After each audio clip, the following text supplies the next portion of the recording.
एक वर्ष की जद्दोजहद के बाद आखिरकार 21 नवंबर को राजस्थान में कांग्रेस मंत्रिमंडल में बड़ा फेरबदल हो ही गया। कांग्रेस की राष्ट्रीय अध्यक्ष सोनिया गांधी और महासचिव प्रियंका गांधी ने जो फार्मूला तय किया उससे मुख्यमंत्री अशोक गहलोत और पूर्व डिप्टी सीएम सचिन पायलट दोनों खुश हैं। फेरबदल में जहां गहलोत ने सरकार बचाने वाले विधायकों के हितों का ख्याल रखा है, वहीं पायलट उन विधायकों को मंत्री बनवाने में सफल रहे जिनका मंत्री पद गत वर्ष जुलाई में छीन लिया गया था। हालांकि अब पायलट गुटबाजी से इनकार कर रहे हैं, लेकिन गत वर्ष जुलाई में कांग्रेस के जो 18 विधायक दिल्ली गए थे उनमें से 3 को मंत्री पद दिया गया है। ये विधायक हैं ब्रिजेंद्र ओला, हेमाराम चौधरी और मुरारीलाल मीणा। इस प्रकार विश्वेंद्र सिंह और रमेश मीणा को दोबारा से मंत्री बनाया गया है। यानी जो 18 विधायक पायलट के नेतृत्व में 1 माह तक दिल्ली में रहे, उनमें से 5 अब अशोक गहलोत के मंत्रिमंडल में शामिल हो चुके हैं। हालांकि गहलोत ने विधायकों के दिल्ली जाने को भाजपा का षड्यंत्र बताया है। सोनिया प्रियंका के फार्मूले में पायलट के मान सम्मान का पूरा ख्याल रखा गया है। इसी प्रकार सीएम गहलोत को भी नए मंत्रियों के चयन में पूरी छूट दी गई है। गहलोत के किसी भी मंत्री को ड्रॉप नहीं किया गया है। गहलोत ने जिसे चाहा उसे मंत्री बनाया। जिन्हें मंत्री नहीं बनाया उन विधायकों को अब संसदीय सचिव और मुख्यमंत्री के सलाहकार बनाकर संतुष्ट किया जाएगा। भले ही फेरबदल को लेकर गहलोत और पायलट के बीच कोई विचार विमर्श नहीं हुआ हो, लेकिन प्रभारी महासचिव अजय माकन ने जो तालमेल बैठाया उससे अब गहलोत और पायलट दोनों ही संतुष्ट नजर आ रहे हैं।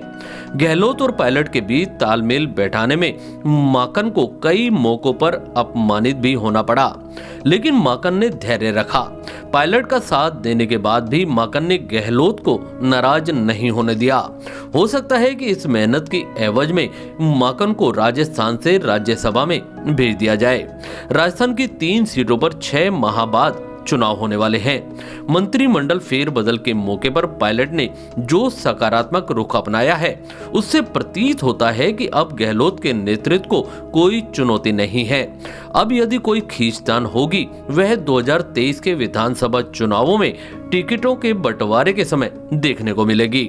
सीएम गहलोत ने जहां प्रताप सिंह खाचरियावास, शांति धारीवाल, लालचंद कटारिया, बीडी कल्ला, अशोक चांदना, राजेंद्र सिंह यादव, प्रसादी लाल मीणा, सालेह मोहम्मद, सुखराम विश्नोई, प्रमोद जैन, भंवर सिंह भाटी, सुभाष गर्ग, उदयलाल आंजना, अर्जुन सिंह बामनिया का मंत्री पद बरकरार रखा, वहीं राज्य मंत्री ममता भूपेश, भजनलाल जाटव और टीकाराम जूली को कैबिनेट मंत्री के पद पर पदोन्नत भी किया है। इतना ही नहीं, महेश जोशी, रामलाल जाट, महेंद्रजीत सिंह मालवीय, गोविंद राम मेघवाल, शकुंतला रावत को भी कैबिनेट मंत्री बनवाने में सफल रहे। बसपा से कांग्रेस में शामिल होने वाले विधायक राजेंद्र गुड़ा और कांग्रेसी विधायक जाहिदा को भी राज्य मंत्री बनाया गया है। बसपा के 6 विधायकों में से सिर्फ एक ही विधायक ही मंत्री बन पाया, क्योंकि बदली हुई परिस्थितियों में कांग्रेस को अब सरकार चलाने के लिए बाहरी विधायकों की आवश्यकता नहीं है। यही वजह है कि सरकार को समर्थन देने वाले 13 निर्दलीय विधायकों में से भी किसी को मंत्री नहीं बनाया गया। निर्दलीय विधायकों के नेता माने जाने वाले संयम लोढ़ा भी मंत्री नहीं बन पाए। इससे निर्दलीय विधायकों में भी नाराजगी है, लेकिन निर्दलीय विधायक समझते हैं कि कांग्रेस को अब उनकी आवश्यकता नहीं है। अब पायलट गुट ही नहीं रहा तो फिर निर्दलियों की क्या आवश्यकता होगी। बसपा वाले विधायक भी कांग्रेस में शामिल होकर अपनी ताकत को खत्म कर चुके हैं। अब 200 में से कांग्रेस के 108 विधायक हैं और विधानसभा में बहुमत के लिए 101 विधायकों की आवश्यकता है। मंत्रिमंडल फेरबदल में तकनीकी शिक्षा राज्य मंत्री सुभाष गर्ग के अरमानों पर भी पानी फिर गया है। गर्ग को उम्मीद थी उन्हें कैबिनेट मंत्री के पद पर पदोन्नत किया जाएगा। गर्ग राष्ट्रीय लोक दल के विधायक हैं, लेकिन उन्हें सीएम गहलोत के निकट माना जाता है। 21 नवंबर को राजस्थान में गहलोत मंत्रिमंडल में नए मंत्रियों की शपथ से पहले पूर्व डिप्टी सीएम सचिन पायलट ने एक प्रेस कॉन्फ्रेंस की। पायलट ने स्पष्ट कहा कि अब राजस्थान में कोई गुटबाजी नहीं है। कांग्रेस की राष्ट्रीय अध्यक्ष सोनिया गांधी ने समस्याओं के समाधान के लिए जो कमेटी बनाई थी, उसी कमेटी के निर्णयों के अनुरूप मंत्रिमंडल में फेरबदल हुआ। अब सभी वर्गों को मंत्रिमंडल में प्रतिनिधित्व मिल चुका है।